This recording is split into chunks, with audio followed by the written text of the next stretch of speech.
الحمد لله نحمده ونصلي ونسلم على رسوله الكريم أما بعد فأعوذ بالله من الشيطان الرجيم بسم الله الرحمن الرحیم۔ کل قصہ واقعہ چل رہا تھا قطب الدین بختیار کاکی رحمہ اللہ کا، تو والدہ نے ان کو اللہ کا یقین سکھلایا اور کہا کہ بس مصلی بچھاؤ اور نماز پڑھو، اللہ سے مانگو، اللہ روٹی روزی کھلانے والے ہیں۔ ان کا یقین بن گیا چند دنوں میں۔ اب ایک دن والدہ کہیں چلی گئیں اور روٹی بنا کر رکھ کر جانا بھول گئیں۔ وہاں جا کے جب بچے کا مدرسے سے واپسی آنے کا وقت ہو گیا تو ان کو یاد آیا، تو بھاگیں وہاں سے گھر کی طرف، اور راستے میں دعا بھی کر رہی ہیں کہ یا اللہ اتنی محنت کری اس کا یقین بنانے میں، آج اگر اس کو روٹی نہیں ملے گی دوسرے کمرے میں پھر اس کا یقین بگڑ جائے گا، خراب ہو جائے گا۔ لہذا جب گھر پہنچیں تو یہ سو رہے تھے، مزے کی نیند۔ اب کہا کہ اچھا موقع ہے، میں جلدی جلدی روٹی تیار کر لوں، تیار کر لی، ان کو جگایا تو انہوں نے کہا کہ مجھے تو بھوک نہیں ہے۔ کہا کہ کیوں بیٹا؟ کہا کہ امی میں جیسے روزانہ آتا ہوں، مصلی بچھاتا ہوں، نماز پڑھتا ہوں، اللہ سے مانگتا ہوں، اللہ روٹی دے دیتے ہیں، آج بھی روٹی مل گئی، لیکن آج جو روٹی ملی اس کا تو ذائقہ ہی بڑا پیارا تھا، زبردست ذائقہ تھا، میں نے تو پیٹ بھر کے کھا لی۔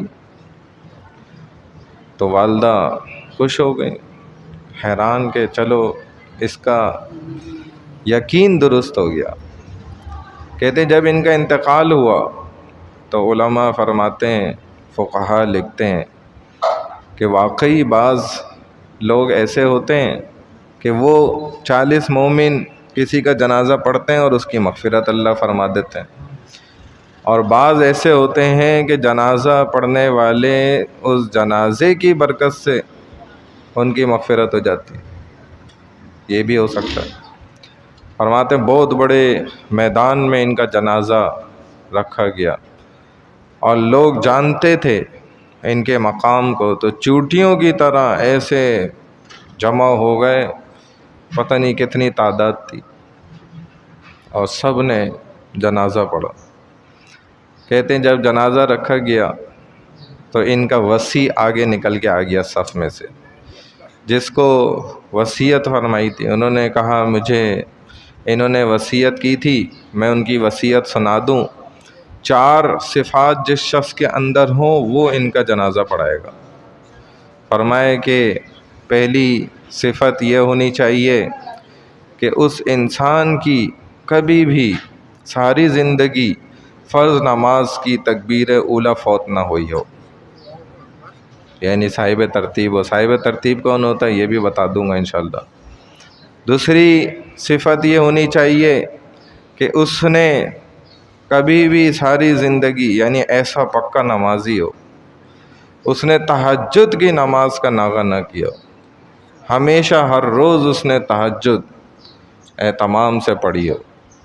اور تیسری صفت یہ ہونی چاہیے ایسا پکا نمازی کہ اس کی عصر کی نماز کی جو 4 رکعت سنتیں ہوتی ہیں نا، جو ہم ابھی عصر سے پہلے پڑھتے ہیں، یہ کبھی زندگی میں نہ چھوڑیے، کیونکہ عصر کا وقت ایسا ہوتا تھا نا، کاروبار سمیٹنے کا، بند کرنے کا، روشنی میں پھر بھاگنے کا۔ جیسے فجر ہمارے لیے مشکل ہوتی ہے، ایسے پہلے لوگوں پہ عصر مشکل ہوتے تھے، لوگ تو جلدی سوتے تھے، فجر میں تہجد میں اٹھ جاتے تھے۔ اور چوتھی صفت یہ ہو کہ اس نے کبھی کسی نامحرم کو غلط نگاہ سے نہ دیکھا ہو۔ یہ 4 صفات جس میں ہوں تو آج وہ اس بھرے مجمع کے اندر ہمت کر لے، آ جائے ادھر۔ اب مجمع میں سناٹا، بڑے بڑے وہاں علماء موجود ہیں، اساتذہ موجود ہیں، شیوخ موجود ہیں، بڑے بڑے متقی پرہیزگار، لیکن کوئی ہمت نہیں کر رہا۔ اور آپ حیران ہوں گے کہ ایک شخص ان میں سے نکل کر ان کی میت کے دائیں جانب سرہانے کی طرف آ کر اس نے ان کی طرف متوجہ ہو کر کہا کہ قطب الدین تم تو چلے گئے لیکن مجھے رسوا کر کے چلے گئے، خود تو رسوائی سے بچ کے چلے گئے اور مجھے رسوا کر کے چلے گئے۔ اور انہوں نے پھر کہتے ہیں رو رہے تھے، دھاڑے مار کے رو رہے تھے، یہ آنسو نکل رہے مستقل، اور انہوں نے پھر آسمان کی طرف دیکھ کر قسم اٹھا کے کہا کہ الحمدللہ یہ چاروں صفات میرے اندر موجود ہیں۔ دیکھیں، یعنی کہ یہ کون ہے؟ یہ وقت کا بادشاہ ہے، ان کا نام کیا ہے؟ التمش۔ ولایت بھی ساتھ ہے، بادشاہت بھی ساتھ ہے۔ کیسے کیسے اللہ والے لوگ حاکم، حکمران اور بادشاہ ہوا کرتے تھے۔ آج ہمارا ریڑھی والا وہ ایسا ظالم بنا ہوا ہے، اللہ حفاظت فرمائے۔ ایسے بادشاہ ہوتے تھے، 200 رکعت روزانہ رات میں نوافل پڑھتے تھے، اضافی نمازیں، روتے تھے اللہ کے سامنے، ممبر کے اندر ایسے اپنی ایڑیوں کو رگڑتے تھے جیسے ایک جو یہ ہوتا ہے نا جس کا ڈنگ ہوتا ہے، کیا کہتے ہیں اس کو؟ اسکارپین کہتے ہیں انگلش میں، تو اردو میں کیا کہتے ہیں اس کو؟ بچھو۔ ہاں، جیسے وہ مر رہا ہو نا، آپ نے کبھی اس کی موت دیکھی ہو تو اس کی موت کے وقت وہ ایسے ہی اپنے پیروں کو نا رگڑتا ہے زور زور سے، ایسے وہ زندگی میں اپنے ٹانگوں کو رگڑتے تھے اور روتے تھے، ایسے مچل کے جو انسان بالکل ٹوٹ کے روتا ہے نا، یہ تو بادشاہوں کا حال تھا، ایسے متقی اور پرہیزگار ہوتے تھے۔ اور ایک بادشاہ کی بیوی یہی جو 200 رکعتیں پڑھتا تھا روزانہ، اس کی جو بیوی تھی وہ اس سے بڑی عبادت گزار تھی۔ اس نے پورے محل کے اندر یہ انتظام کیا ہوا تھا کہ ہر وقت جو ہے نا 24 گھنٹے ادھر قرآن کی صدائیں پھیلتی رہے، قرآن کی آواز ہر ایک کو پہنچتی رہے۔ چھوٹی چھوٹی بچیاں نا، ہر وقت میں 100 بچیاں ہوتی تھیں، 8 گھنٹے کا ڈیوٹی ہوتی تھی، وہ قرآن پڑھتی تھی آواز سے۔ یہ انتظامات کیے جاتے تھے۔ اور آج کیا ہو رہا ہے؟